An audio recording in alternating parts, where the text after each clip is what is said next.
Plaster is often used to protect masonry.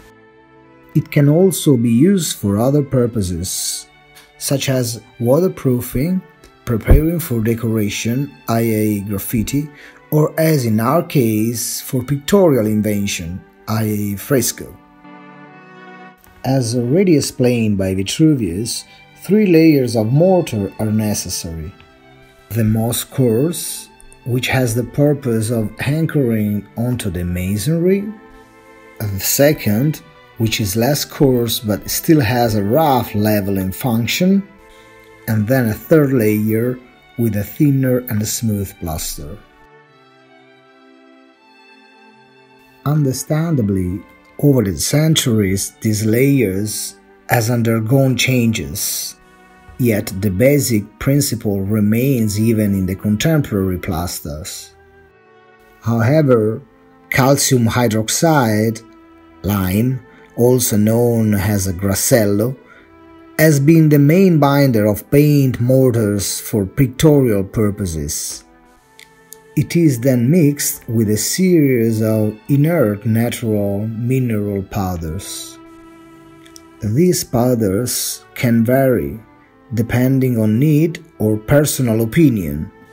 Roman mortars, for instance, benefited from a particular kind of reddish or greyish lava sand from Pozzuoli, called pozzolana, which gave mortar greater longevity and water resistance.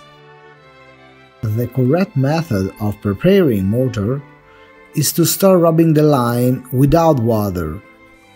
This will give it a buttery consistency. Only at this point should one add the inert in the bucket a little at a time, while mixing continuously. Be sure to only add as much water as necessary to make the dough homogeneous and applicable.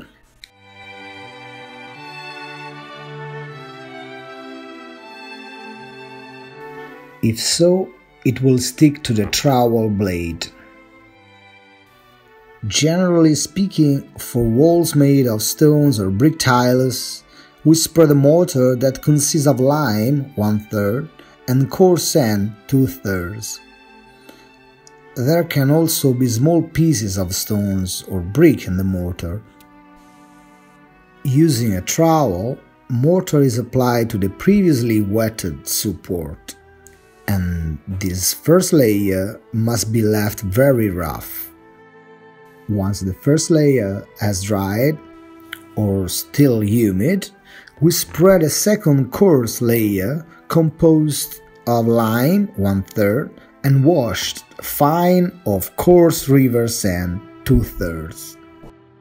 Then mortar for the final plaster usually consists of lime 1/3 and fine sand 2/3. Another combination can be 1/3 of each of lime, fine sand and marble powder. Mortar can even be used in the ratio of 1:1 using lime and fine sand or lime and marble powder.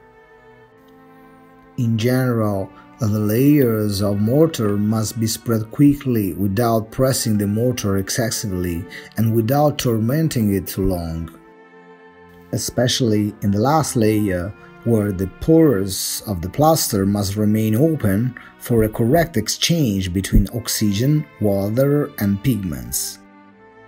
A plaster worked with a spatula too long will harden before, and moreover, its too much compactness will prevent a good absorption of the brushstrokes of colors.